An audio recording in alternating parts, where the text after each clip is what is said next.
Mesdames, Messieurs, bonjour. Vous êtes dans le 13h Bénin. Voici pour vous le sommaire. Lancer de poids, saut en longueur et course de vitesse. C'est à ces trois exercices que les nouveaux brevetés se sont prêtés ce lundi dans les épreuves sportives. Cette dernière phase de leur examen se déroule sur l'ensemble du territoire national. Une équipe de notre rédaction était aux côtés des candidats admissibles composant dans ces épreuves au CEG Bégamin à Cotonou. Ensuite, un risque élevé d'accident est à signaler au marché de Tokba, dans la commune d'Abomey-Calavi. C'est un drame qui se joue dans ce marché situé au bord de la route dont l'animation retient l'attention. Il s'anime jusque sur la chaussée, obstruant ainsi la circulation en mettant en danger la vie d'une centaine de personnes.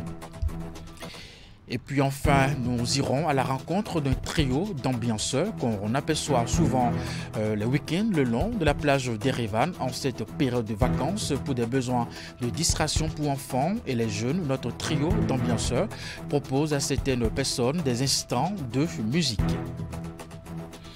Et voilà pour vous le sommaire de ce 13h Bénin. À nouveau, bonjour et bienvenue. Si vous nous rejoignez, les épreuves orales du BPC session de juin 2023 ont démarré ce lundi partout au Bénin. Les candidats, bien sûr, composent également aujourd'hui le lancer de poids, le saut en longueur et la course de vitesse. Ce sont les trois disciplines sportives auxquelles ces candidats admissibles au BPC font face. Une composition sans anicroche au dire des candidats rencontrés dans ce compte rendu. Vous ne devez pas toucher la partie où on a mis le numéro anonyme, que ce soit en haut et en bas. Dernières instructions avant de retrouver les terrains pour la phase pratique des épreuves sportives du BEPC, session de juin 2023. Nous sommes ici au CEG Bégamin, un centre requis pour la composition des épreuves sportives. Le lancer du poids, le saut en longueur et la course de vitesse sont les trois disciplines sportives auxquelles ces candidats admissibles au BEPC vont faire face. Une composition sans anicroche selon les candidats rencontrés. On a fait le lancer du poids, saut en longueur et course de vitesse. Ça s'est bien passé. J'ai eu des difficultés à faire le saut en longueur. Passé bien, pas mal. Composé dans combien de disciplines sportives? Et la course de vitesse, lancer de poids et saut à longueur. Quelles sont les difficultés que tu as rencontrées? Aucune. Le taux de réussite de cet examen, 69,21% au plan national. Les épreuves sportives se poursuivent jusqu'au 11 juillet 2023.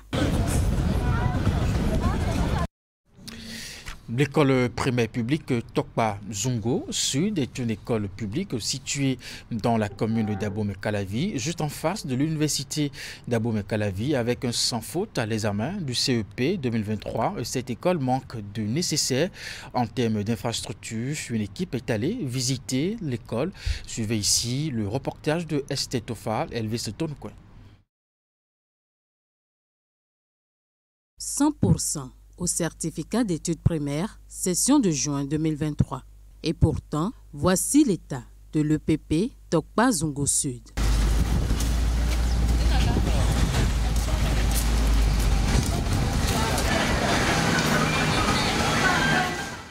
Située dans la commune d'Abomey-Calavi, elle est née de la volonté des populations de ce quartier.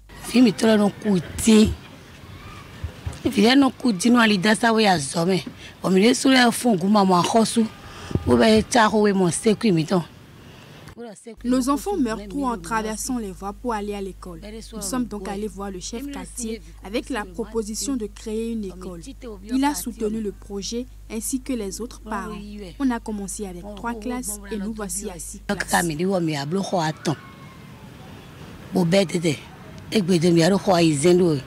Les enfants ont commencé ici sous l'autorisation de la mairie parce que ici c'est une réserve publique.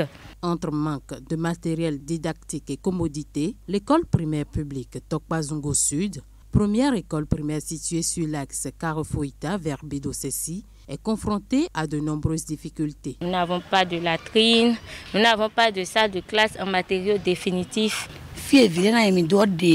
Nous n'avons pas de latrine, ni de clôture, ni de l'eau. Quand les enfants vont à la selle, je ramasse dans des sachets et je jette dans les bas-fonds en rentrant.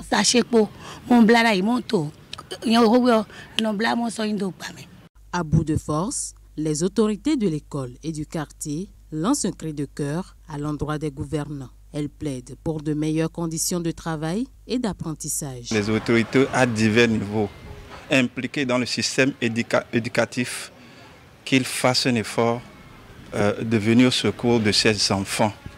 Ces enfants qui, malgré les conditions, malgré la souffrance, se donnent au travail, ainsi que le corps enseignant. On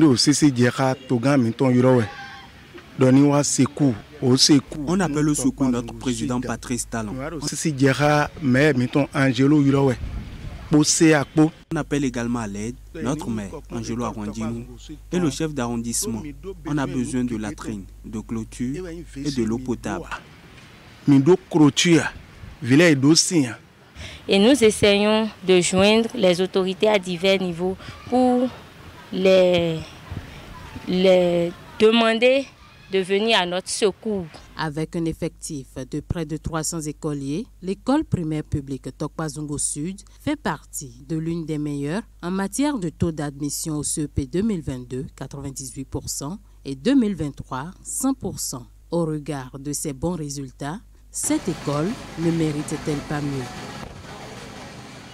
Les litiges domaniaux relevant de la mafia foncière restent des sujets d'actualité dans plusieurs communes du Bénin. C'est le cas justement présentement du village de Okonseme dans la commune de Semepodi où une affaire relative à un domaine de 5 hectares fait grand bruit. Environ 250 présumés propriétaires de maisons qui y sont installés depuis des années sont menacés de ne pouvoir retrouver leur parcelle malgré justement le titre de propriété. Une situation qui amène ces acquéreurs bien entendu de parcelles à crier à l'aide. Au secours, reportage de Emma Koudono. Grande tourmente pour un certain nombre de populations du village de Okonseme dans la commune de Semepodi.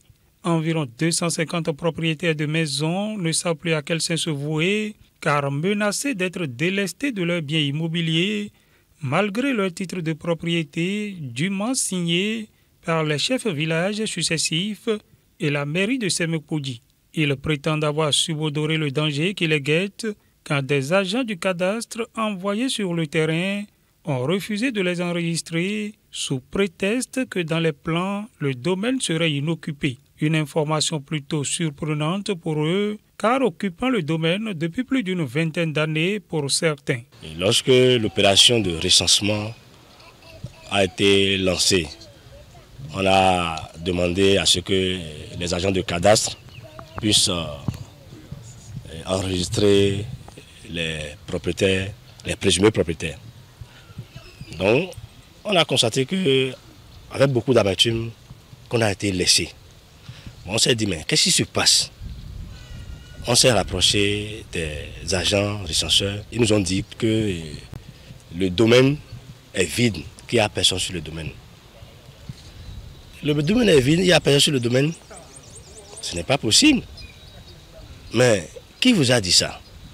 Ils ont dit que, en tout cas, c'est ce que le CV leur a dit. Vous-même vous constatez, on a dit qu'il n'y a personne sur le domaine. Vous-même vous constatez. Je rappelle au passage que des gens ont acquis des parcelles et que le CV même a signé. Et aujourd'hui, il remet en cause sa ceinture.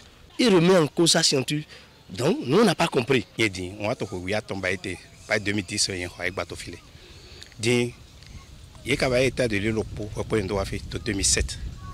Bon, à 8 ans, il y a un 2015. 2015, on a reçu un coup d'état. Alors maintenant, il y a 1941 wafi. Bon, on cadeau wafi kaka jedion. Nous devons voir si vous avez dit maman mon coton. Hein? Il y a moi. Do e manga dala we mame. Mo sina mele o bonaza fond me de voler do me dire que il y a un domicile. Ça c'est honte et wala blan. Face à un chef village qui renie sa propre signature, les acquéreurs de parcelles de Okonseme se retrouvent dans un litige domanial qui concerne plus de 5 hectares de terre. Devant le péril qui les guette, ils appellent à l'intervention du préfet du département de l'Ouémé, du ministre de la décentralisation et du chef de l'État pour les sorties des griffes de la mafia foncière. On implore la clémence du ministre de la décentralisation, et on implore la clémence du chef de l'État à venir à notre secours. gouvernement Togan de Tofine. Parce que nous avons le président Talon. Donc, nous avons dit que nous avons Mado Mede, Fitenaïdje, où nous avons mis à quoi d'ouvrir au ministre de la décentralisation. Donc, nous avons dit que nous avons dit que nous avons dit que nous avons nous boulons déjà nous boulons mais ni Togan c'est gawa bono akon nous de jijo po mi ko sa mi okun lo e na yon tran ni kenken bo akon mi do holo e ti ko me glebo so ta ri le pon keke gboton yan ko jidin. La prompte réaction des autorités compétentes est attendue par ces présumés propriétaires qui espèrent se voir rétablis dans leurs droits. Après Semekpodji, nous allons à présent faire un tour dans la cité des Koubourou qui est aujourd'hui en proie à l'indiscipline routière. Le véritable mal des populations a pour nom l'excès de vitesse. Sur les routes de cette ville en plein essor, les accidents sont désormais entrés dans les habitudes. Malheureusement, les usagers et les riverains vivent constamment la psychose des dégâts matériels et puis humains. Et malgré les sensibilisations, la situation reste inchangée. La dernière en date remonte à quelques jours en arrière avec un accident impliquant un adolescent venu percuter de plein fouet une dame qui revenait de l'église. Cette énième scène d'insécurité routière nous est relatée par l'une de nos équipes de tournage.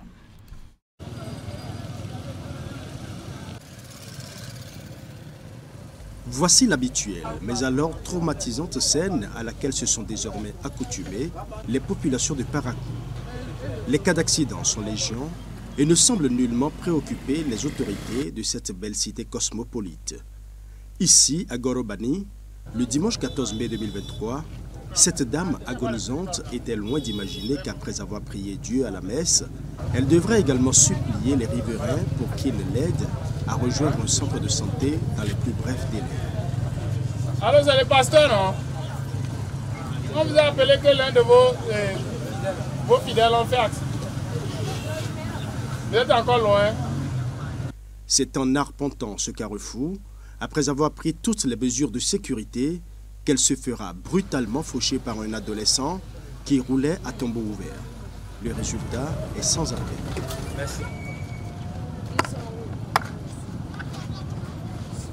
Ils sont sortis quand la dame allait là-bas, le sang coulait.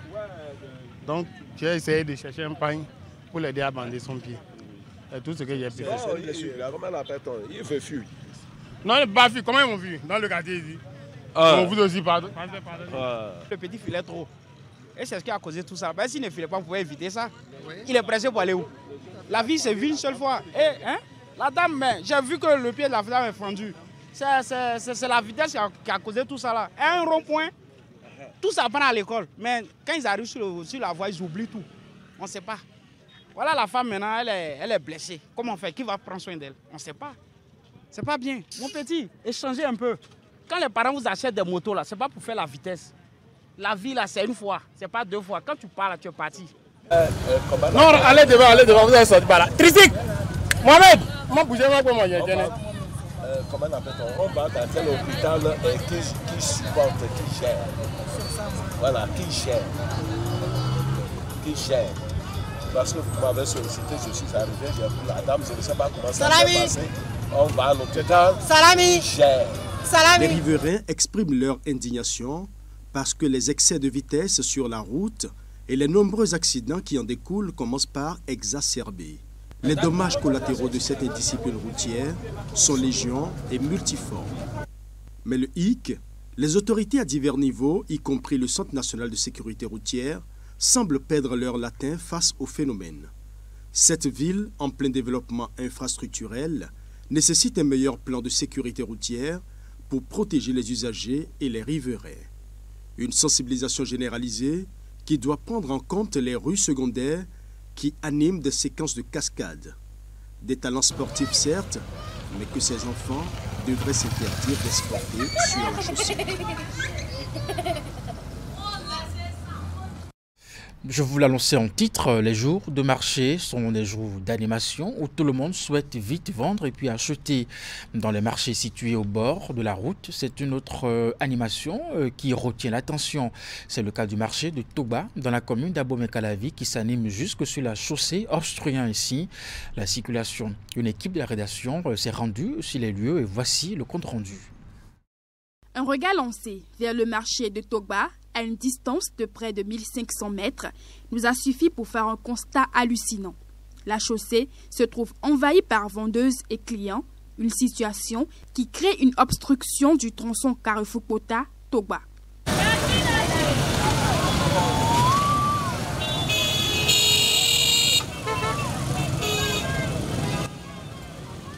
À la descente de ce pont, au cœur de l'arrondissement de Togba, dans la commune d'Abomey-Calavi, se dresse ce marché qui porte le nom de l'arrondissement. Ce lieu d'échange s'anime tous les 5 jours et à chaque fois, cela laisse place à une vraie bérésina. Motocyclistes, automobilistes et même piétons vivent des heures infernales de façon cyclique. En ce qui concerne les causes, elles sont diverses. Ce sont des personnes têtues qui viennent sur la chaussée. Ces femmes ont jusqu'à 8 enfants. Du coup, elles envoient leurs enfants fondre au bord de la voie. En tant que responsables du marché, nous avons longtemps sensibilisé sur cette situation. Même le CA et le maire ont pris des mesures. En plus, quand on essaye d'empêcher qu'elles montent sur la chaussée, cela se transforme en dispute. À ces difficultés s'ajoute l'impraticabilité des rues situées de part et d'autre du marché. Ces dernières affichent des nids de poules et des flaques d'eau qui empêchent les usagers et habitants de circuler facilement et occasionnent fréquemment des accidents. Par rapport à l'état actuel de la voie qui passe par le milieu du marché de Togba, rien ne va. En saison des pluies comme ça, nous avons des difficultés énormes, surtout la conduite. Être seul à moto, conduire n'est pas possible. Et on prend encore les clients, il y a plein de difficultés qui se tournent autour de ça. L'arrondissement. Les autorités affirment prendre les dispositions pour une intervention régulière de la police républicaine afin de discipliner les occupants du dit marché. Ces mesures semblent pour l'heure inefficaces puisque rien ne change les jours d'animation de ce centre commercial. Et puis avant de prendre congé de vous, nous sommes en vacances pour les apprenants et qui parlent de vacances, parlent de moments de distraction pour les enfants mais aussi pour les jeunes. Et pour se distraire, certaines personnes se tournent vers les plages en groupe ou en famille, de quoi changer un tant soit peu d'air. Une fois face à la mer ou dans les environs, ils sont confrontés à une panoplie de gens qui leur proposent de petits services. C'est le cas d'un trio d'ambianceurs qu'on aperçoit souvent les week-ends le long de la plage des Rivanes. Une équipe de la rédaction vous propose ici un zoom sur ce trio d'ambianceurs qui procure joie et gaieté aux visiteurs de la plage.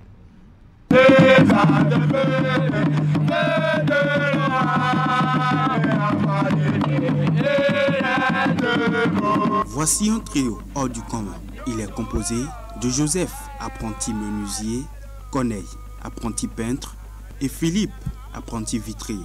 Loin d'être sur cette plage, en vue de rechercher des clients à qui fournir des prestations liées à leur domaine d'apprentissage, ces jeunes sont ici dans un seul et unique but, faire danser les visiteurs.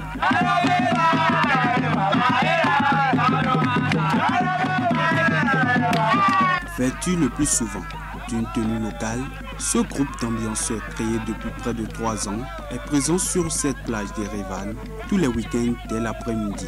Évidemment, Philippe et ses acolytes n'auraient pas le temps nécessaire à consacrer à leur activité s'ils n'avaient pas reçu au préalable l'aval de leur patron.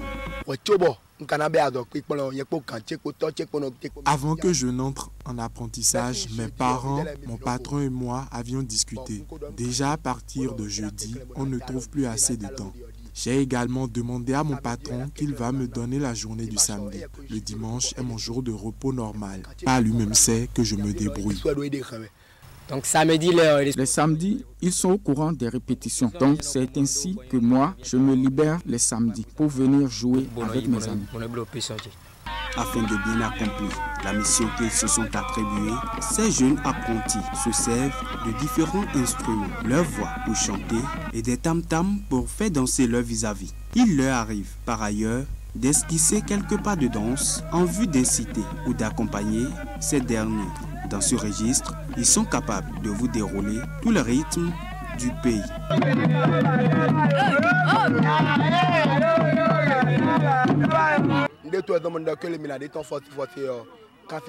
C'est à cause du talent que nous possédons que j'ai suggéré qu'on l'expose au public. Nous avons commencé avec le tam-tam Sakla, les bois à main. Au fil du temps, nous avions acheté le tam-tam Gbon et les autres avec les sous que nous avions trouvés à travers cette activité.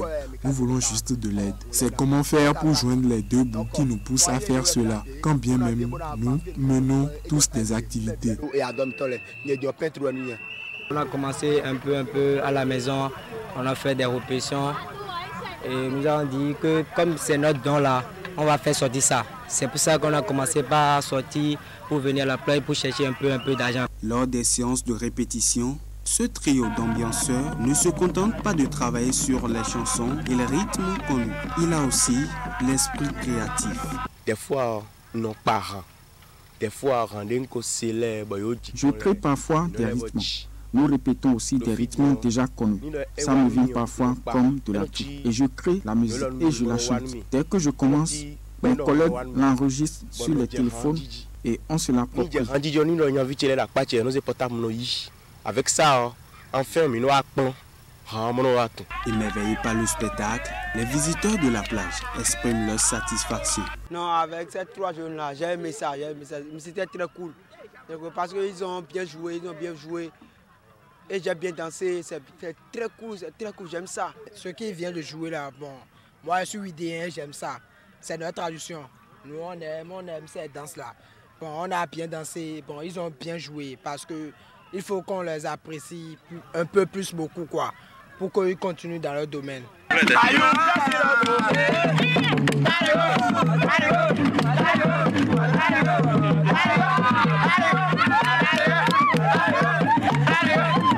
Si l'objectif du trio Joseph, Corneille, Philippe est de transmettre à leur vis-à-vis une gaieté parfois inespérée, leurs objectifs ne manquent pas de porter des fruits. Ils sont souvent récompensés par les spectateurs. En plus de l'argent qu'ils gagnent, ils se constituent un riche carnet d'adresses et sont parfois sollicités pour des prestations publiques lors des fêtes et des cérémonies.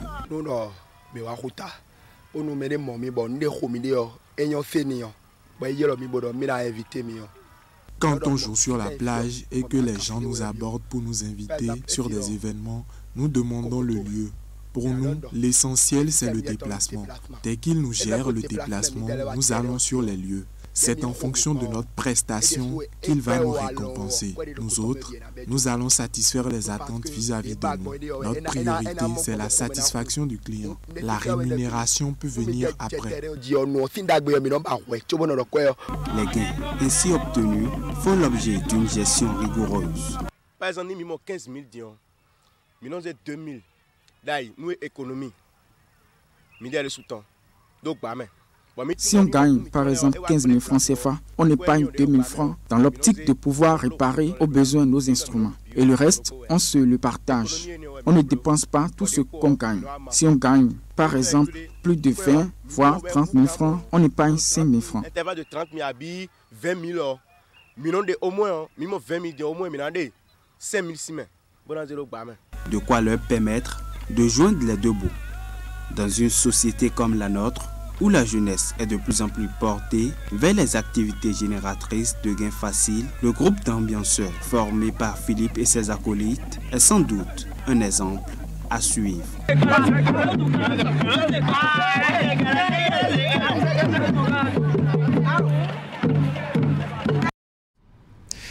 Mesdames et messieurs, c'est la fin de ce 13h au Bénin. Merci de l'avoir suivi et de votre fidélité également au programme de Canal 3 Bénin. À 16h, retrouvez votre bulletin d'information. 19h30, ce sera la grande édition de la soirée. Jusque-là, portez-vous bien et à très bientôt.